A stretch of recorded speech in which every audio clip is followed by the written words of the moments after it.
पंतप्रधान नरेंद्र मोदी यांनी देशाला संबोधित केलेलं आहे। नारी शक्ती कायद्यासंदर्भात विरोधकांनी ज्या प्रकारे विरोधी बाकांवरती बाका वाजवली विरोध केलेला आहे त्याच्यावरती त्यांनी प्रखरपणे टीका केलेली आहे। देशातली जनता देशातली नारी शक्ती याचा बदला घेत किंवा या संदर्भात ठोस उत्तर जे आहे विरोधकांना द्यायचं।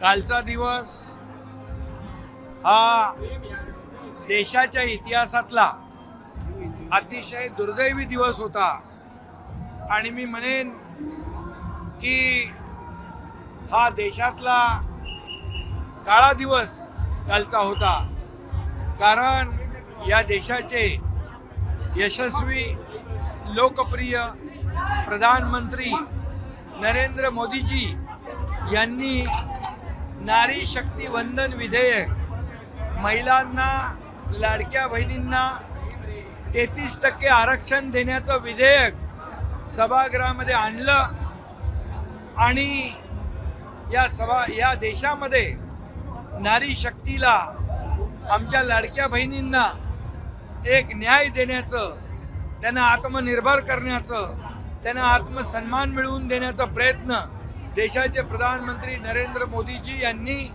विधेयक मांडून केला। त्याबद्दल मी त्यांचं सर्वप्रथम अभिनंदन करतो, त्यांना धन्यवाद देतो।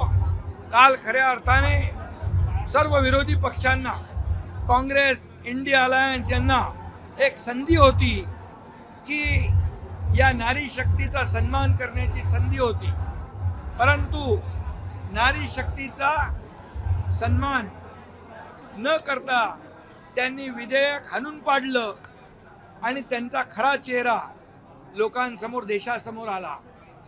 एक महिलांच्या विरोधी चेहरा त्यांचा देशासमोर आला आणि म्हणून मी विरोधी पक्षाचा ज्यांनी या महिला आरक्षण विधेयकाला विरोध केला त्यांचा मी निषेध करतो आणि जाहीर धिक्कार करतो। खरं म्हणजे प्रधानमंत्री मोदीजींनी हे म्हटलं होतं की याचं क्रेडिट तुम्ही घ्या, हे जे महिला विधेयक बिल आहे त्याचं श्रेय तुम्ही घ्या आणि तुम्हाला श्रेय घ्या, परंतु महिलांना या ठिकाणी न्याय देण्याची आवश्यकता आहे।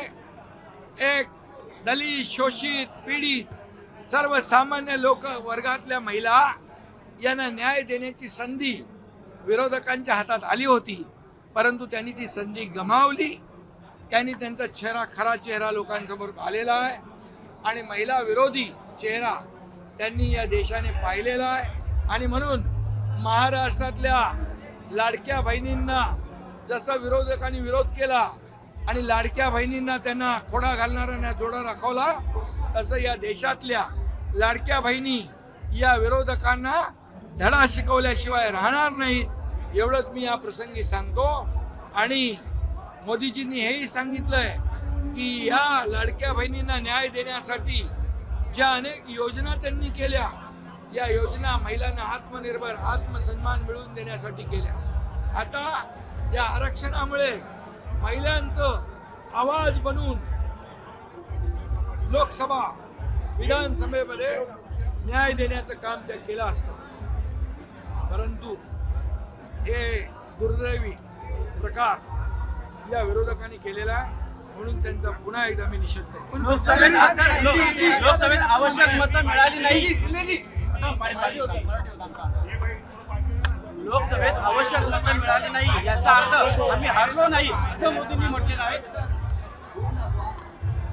ज्याच्या मागे जनता आहे, मोदीजींच्या मागे 140 कोटी जनता आहे, त्यामुळे मोदीजी कधी हरू शकत नाहीत, मोदीजींचा कधीच पराभव होऊ शकत नाही।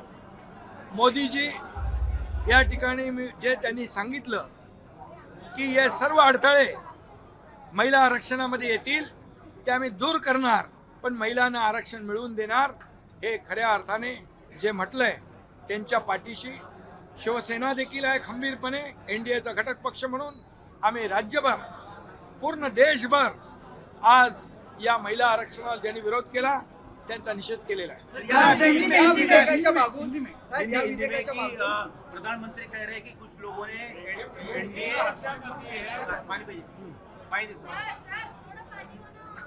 विपक्ष ने भ्रूण हत्या की है सर, प्रधानमंत्री का कहना है। मोदी जी कह रहे हैं कि एनडीए के लिए देश सर्वोपरि है, लेकिन कुछ लोगों ने पार्टी का विचार किया, तुष्टीकरण का विचार किया और इस बिल का विरोध किया, डिलिमिटेशन को लेकर लोगों को गुमराह किया।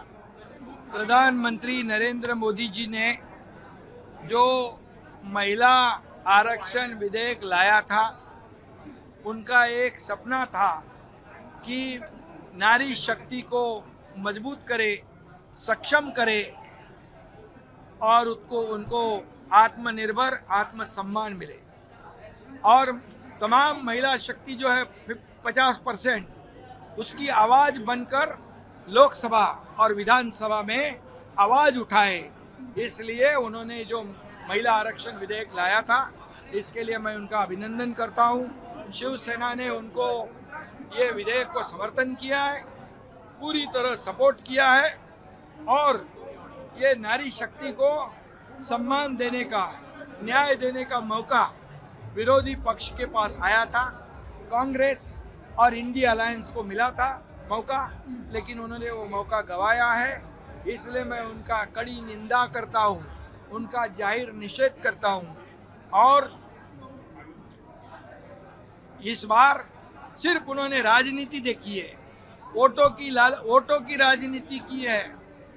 लेकिन मोदी जी ने कहा है नेशन फर्स्ट, राष्ट्र पहले बाकी बाद में।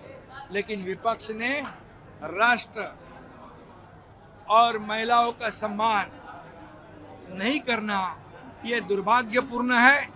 ये देश के इतिहास में दुर्भाग्यपूर्ण घटना हुई है।